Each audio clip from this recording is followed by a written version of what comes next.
So we're going to take a break for a minute from all the technical stuff, and we're going to talk a little bit about why you would want to integrate a computer into your workflow. As I mentioned before, computers were really not made for creative people. Apple has tried to do that as a company in some respects. They try to build themselves as a more creative system. It's really just a marketing ploy.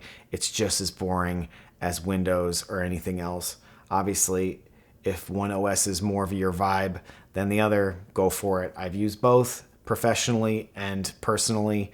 I think there's really not much of a difference between the two. I prefer how Windows works because I'm used to it from using it from a young age. The operating systems themselves are not really set up for creative people. They're just platforms on which to launch applications that allow us to be creative. There's a lot of things about computer operating systems that are important, like file systems, file naming conventions, file types, things that are going to get in the way of your creative flow. That's the stuff that you really have to kind of isolate yourself from while you're working, because a small technical problem can just derail everything that you're trying to do creatively. And you'll spend an hour trying to figure out some, troubleshoot some little bug that's going on with a piece of software, and you're just going to lose your flow. And why would you ever want to do that? You are up against this kind of engineer-born computer reality the entire time you're going to be trying to make music with a computer. It's just inevitable. You're going to run into this over and over again. You're going to run into bugs. You're going to run into distractions. Your email notifications go off, especially, you have your phone nearby. This is all going to break your flow.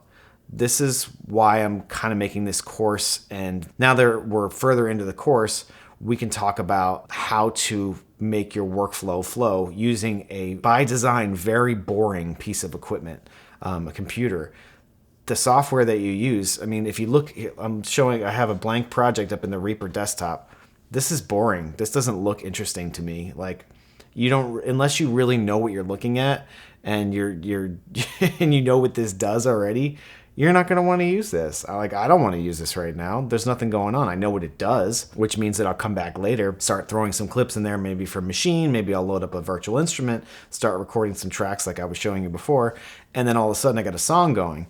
But until you get over that hurdle, you're going to be in kind of Dullsville. It's not going to look interesting. It's not going to be fun. That's why there's a huge attraction to kind of standalone groove boxes and standalone synthesizers and things like that. The problem with those is that they don't have the functionality a computer has in speed and efficiency, and those same things that are a Dullsville on a computer, they can help your workflow instead of breaking your workflow. So what we're doing, instead of relying on external hardware devices, which may be fun to jam around with, if you're in production and you're actually going to make a song, that's going to make everything about your process more difficult. More power to anybody who wants to use hardware synthesizers. They're awesome. Like I've said before, I've been to the Vintage Synthesizer Museum. I've been to recording studios. I've many times played with hardware synthesizers, vintage synthesizers. They're awesome.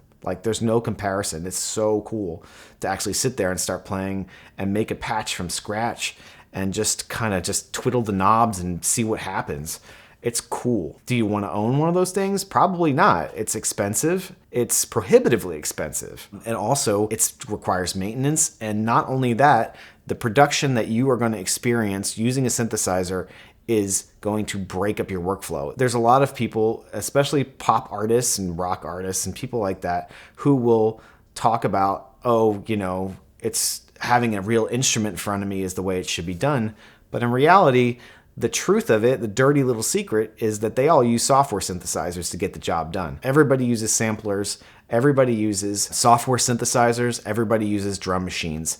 Hardly anybody who is going to make a pop song actually goes into a studio and tracks drums when they want to have a drum part. They will use something like Machine or something like a virtual instrument in order to make a song that has a drum part. Maybe later on, if they have the budget, they can hire someone and have them go into a recording studio and record the drum part live. But most of us don't have that kind of budget. Recording studios, you have to pay the engineer, you have to pay the day rate, and you're going to have to deal with a lot of, getting there, getting your equipment there, getting everything set up. It takes forever to get mics placed, and it takes forever to get into a state where you're ready to perform in a recording studio because you've just gone through like this commute, you've gone through all these other things. That's why having a home studio is so attractive, because you're able to actually make your music when you want to make it. And I don't know about you, but personally, when I'm making a track, it's like everything else falls away in life. And if I weren't at home right then, it wouldn't happen. What needs to happen is that you need to remove as many barriers as you can to your creative process. The flow has to flow. In order to make your computer into a musical instrument, you have got to treat it like a musical instrument, which means you have to learn all about it and everything that it does. You have to practice, and you have to play. Like, you have to just go in there and try things. It's gonna be painful in the beginning because you're not used to it. It's going to feel like getting into cold water if you're swimming, but eventually your body will acclimate and it'll be more fun. This is the hard part of getting over this part of it. But also, I mean, was it easy to learn how to play guitar in the beginning? Was it easy to learn how to play piano?